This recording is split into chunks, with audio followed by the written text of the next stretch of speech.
Hello, Namaste. You are watching the best preparation, a big platform for learning English language. Please don't forget to subscribe this channel, share this video to your friends, like and comment. Okay, now let's move on to today's lesson. Everyday sentences, दैनिक बोलिने वाक्यहरू। यहाँ म धेरैवटा वाक्यहरूको कुरा गर्न आएको छैन। जम्मा 20 sentences are going to be presented here. यहाँ त्यस्तै 20 वटा वाक्यहरू प्रेजेन्ट गर्न लाग्दैछु। तर यी वाक्य त जान्ने हुनु नै हुन्छ, कुनै टेन्सनै छैन। त्यो भन्दा बढी सधैँको लागि सिप सिक्नु पर्नेछ, सधैँको लागि अंग्रेजी बोल्ने सिप सिक्नु पर्नेछ। ओके, फर्स्ट सेन्टेन्स हेरौं। Sir, there is someone to see you. Sir, हजुरलाई भेट्न कोही आउनु भएको छ। यो सेन्टेन्स पढ्नुभयो, तर तपाईले नोटमा 20 वटा सेन्टेन्सहरू बनाउनुहोस्। Daddy, there is someone to see you. Meet लेख्न पाइँदैन भन्दा पाइन्छ, मिट भन्नुहोस्, टु मिट यू। ओके, अनि mummy, there is someone to meet you or to see you। यसरी तपाईले धेरैवटा सेन्टेन्सहरू बनाउनुहोस्।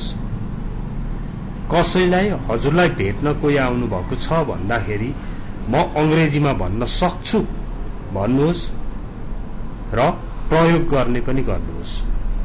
ओके, यो फर्स्ट स्लाइडको उद्देश्य यसरी धेरै कुरा सिकाउनुमै छ। Now let's see another slide. Everyday sentences ma, it kept drizzling throughout the night। रातै भरि सिमसिम पानी परिरह्यो भन्ने सेन्टेन्स छ। यो kept भनेको keep को भिटु हो, kept। ओके,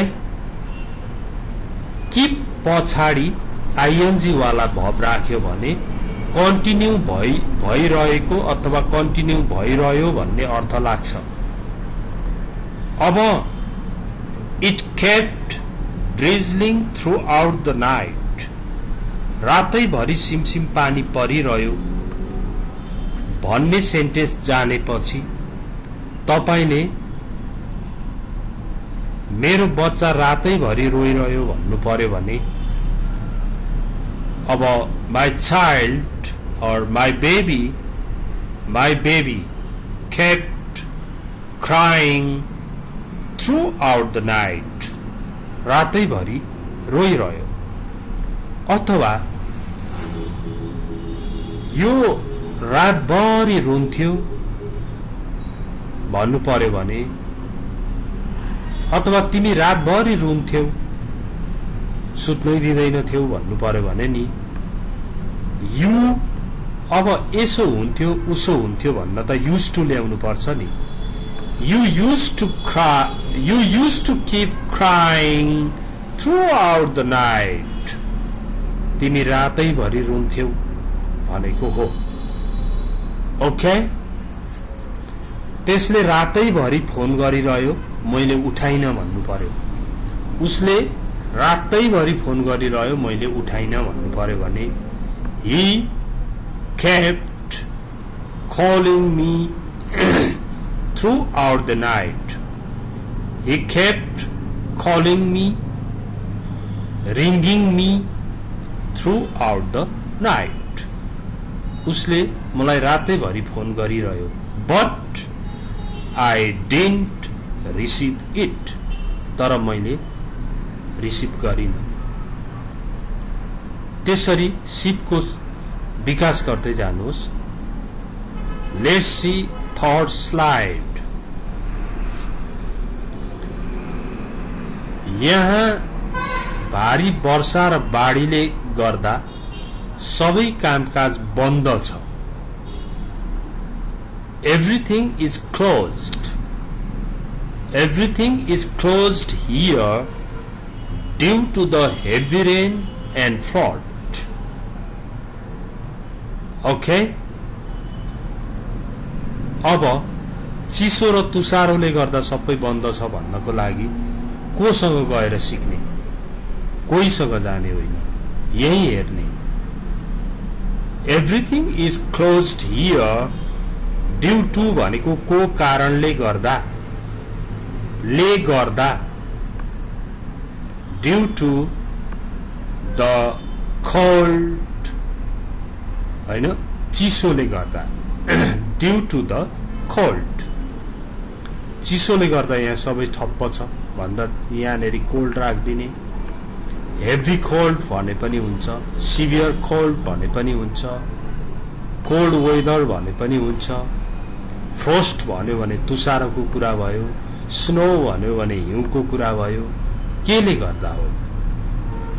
यसरी अरु कुराको लागि पनि अंग्रेजी सिक्दै जाउँ है। I don't believe him because he doesn't keep his words. हेर्नु त, वचन पूरा गर्नुलाई कीप द वर्ड्स भन्छ। अब यहाँ डजन्ट कीप भनेपछि त उनले वचन पूरा गर्दो रहेनछ। आई डोन्ट बिलिभ हिम, म उसलाई विश्वास गर्दिन। बिकज किनकि ही डजन्ट कीप हिज वर्ड्स, ऊ आफ्नो वचन पूरा गर्दैन। ही डजन्ट कीप हिज वर्ड्स। अब प्लिज कीप योर वर्ड्स भन्यो भने तिम्रो वचन पूरा गर है। अब चिन्ता नगर्नुहोस्, म मेरो वचन पूरा गर्नेछु भन्दा don't worry I will keep my words. चिन्ता नगर्नुहोस्, म मेरो वचन पूरा गर्नेछु। ओके, यो भयो। अब I am extremely sorry, it was done by mistake. म ज्यादै दुखी छु, गल्तीले गर्दा यस्तो भयो। extremely sorry भनेको छ, अनि it was done by mistake, गल्तीले गर्दा यस्तो भयो। was done by mistake. Okay? Now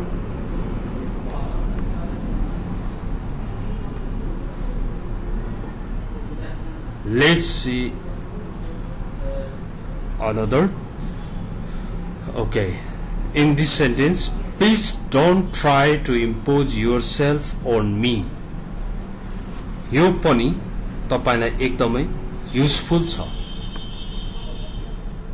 Don't impose yourself on me. Please don't try to impose yourself on me. म माथि तपाईको इच्छा जबरजस्ती थोपर्ने कोशिश नगर्नुहोस्। Please don't try to impose yourself on me. यो सेन्टेन्स पनि तपाईलाई युजफुल छ। कसैले यस्तो गर कि गर बनायो भने Please don't try to impose yourself on me. मलाई यो एकदम ठीक लाग्छ, मलाई यो नगरी नहुने काम लाग्छ, तपाईले गर्नै पर्छ भन्न थाल्यो भने, तपाईको इच्छा छैन भने Please don't try to impose yourself on me. म माथि तपाईको इच्छा जबरजस्ती थोपर्ने कोशिश नगर्नुहोस्। Okay? Forgive me if there has been any mistake. यदि कुनै गल्ती भएको छ भने मलाई क्षमा गर्नुहोला। तपाई कुनै प्रोग्राममा भाग लिनुभयो अनि लास्टमा तपाई बोल्दै हुनुहुन्छ, thanks for organizing this kind of program, it helped us very much, and please forgive me if there has been any mistake from my side. मेरो तर्फबाट कुनै गल्ती भएको छ भने क्षमा गर्नुहोला भनेर भनेको। Next, the new rule will come into effect from 21st July. नयाँ नियम जुलाई 21 देखि लागू हुनेछ।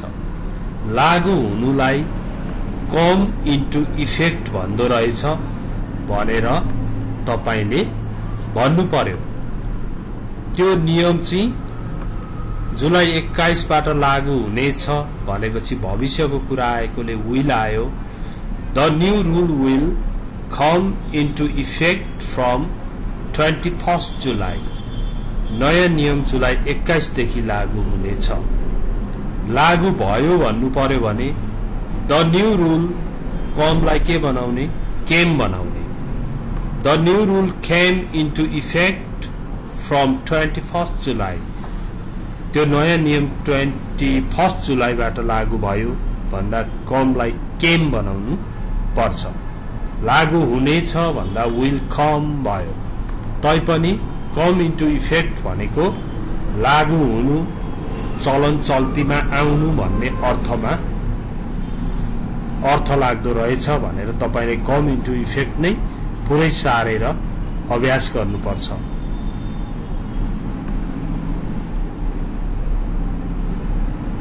अब तपाईलाई यति धेरै बेर पर्खाएकोमा म अत्यन्तै दुखी छु। I am extremely sorry to have kept you waiting so long. To have kept you waiting so long. तपाईलाई यति धेरै बेर पर्खाएकोमा म अत्यन्त दुखी छु।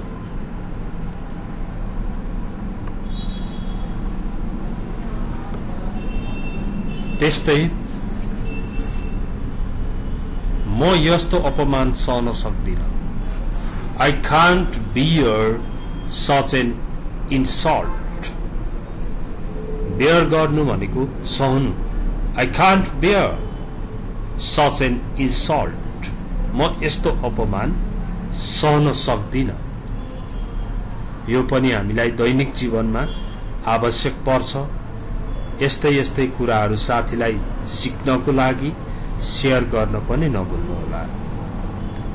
I congratulate you on behalf of all. म सबैका तर्फबाट तपाईलाई बधाई दिन्छु। हेर्नु त, कङ्ग्रेचुलेसन भनेको बधाई हो भने कङ्ग्रेचुलेट भनेको चाहिँ बधाई दिनु पनि हो। Okay, I congratulate you on behalf of all. म सबैका तर्फबाट तपाईलाई बधाई दिन्छु। or I would like to भनेर थप्न पनि सकिन्छ। I would like to congratulate you on behalf of all. म सबैका तर्फबाट तपाईलाई बधाई दिन चाहन्छु भन्नु पर्यो भने यहाँनेरि would like to थप्ने हो।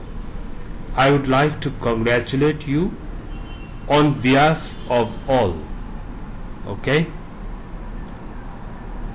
अब कुनै कुरामा तपाईलाई रिग्रेट भयो, पश्चाताप भयो भने I regret.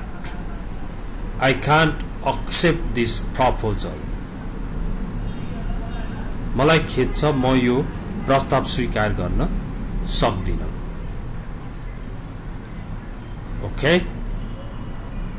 अब यहाँ हेर्नु त, म एक क्षण बचाउने कोसिस गर्दैछु। I am trying to save every moment. I am trying to save every moment. म एक क्षण बचाउने कोसिस गर्दैछु। अब अर्को कुरा सिक्नु छ यहाँनेरि। यो डु अगाडि कसरी आउँछ? क्वेशन बनाउँदा त आउँछ, तर क्वेशन नबनाएको बेला पनि डु आउँछ। किन? इम्फसाइज गर्नको लागि। कुनै कुरालाई जोड दिनु पर्यो भने डु प्रयोग गरिन्छ। कम मात्र भन्यो भने आऊ हुन्छ, डु कम भन्यो भने अवश्य आऊ है भन्ने अर्थ लाग्छ। Do com. ओके, अब यहाँ हेर्नुहोस् त, यो चाखलाग्दो उपन्यास अवश्य पढ्नु होला। Do read this interesting novel please भनेको छ। रिड दिस इन्ट्रेस्टिङ नोभल भन्दा त्यो मान्छेले नपढ्न पनि सक्छ, तर do read this interesting novel please भन्नुभयो भने यो चाखलाग्दो उपन्यास अवश्य पढ्नु होला है, नछुटाउनु होला है भने जस्तै जोड दिनको लागि डु को प्रयोग गरिन्छ। यति कुरा जान्ने हुन पनि मान्छेले धेरै दुःख गर्छन्। त्यसकारण तपाईले यसरी सरल रूपमा सिक्ने अवसर पाउँदाखेरि सिकिहाल्नुहोस्, जान्ने बनिहाल्नुहोस्। तपाईलाई कसैले डु सिट डाउन भनेको होला, अवश्य बस्नुहोस् भनेको हो। अटेन्ड द मिटिङ भनेको मिटिङमा उपस्थित हुनु भने हो। Do attend the meeting please भन्यो भने मिटिङमा अवश्य उपस्थित हुनु होला भनेको हो। नाउ नेक्स्ट मा hope you do well in examination. तपाईलाई परीक्षामा सफलता प्राप्त होस्। होप यू डु, यो पनि विश गर्दाखेरि, कसैलाई कामना गर्दाखेरि यसरी होप को प्रयोग गरिन्छ। Hope you do well in examination, तपाईलाई परीक्षामा सफलता प्राप्त होस्। म त्यस्तो आशा राख्छु भने जस्तै गरी प्रयोग गरिन्छ।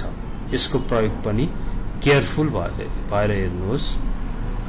अब समयमा नै पुग्नको लागि सबैलाई अनुरोध छ भन्दाखेरि all are requested to reach in time।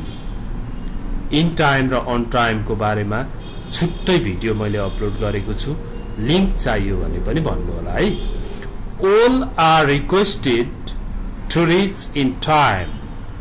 समयमा नै पुग्नको लागि सबैलाई अनुरोध गरिएको छ है भनिएको हो।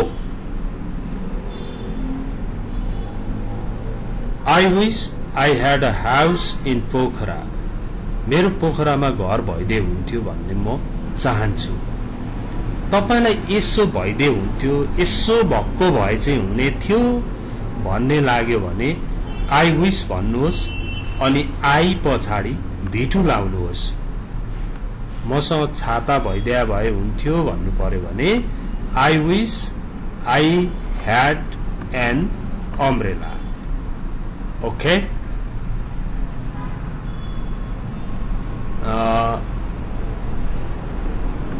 मेरो बुवा आमा यहाँ भइदिया भए हुन्थ्यो। I wish my parents were here। यस्तो खालको विश गर्ने, चाहना राख्ने मै विश को प्रयोग हुन्छ। Okay, you have let me down। तिमीले मेरो विश्वासमा चोट पुर्याएको छौ। You have let me down। हेर्नु त, Please don't let me down। I won't let you down। म तपाईलाई आघात पुर्याउने छैन भनेको हो। You have let me down। तिमीले मेरो विश्वासमा चोट पुर्याएको छौ।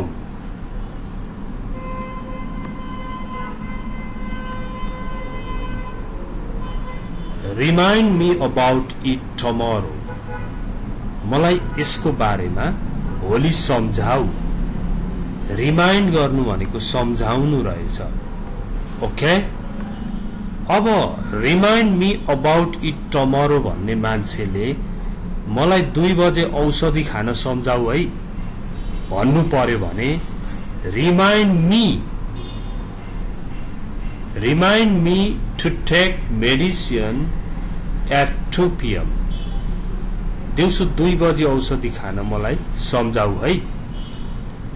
त्यति मात्र नभएर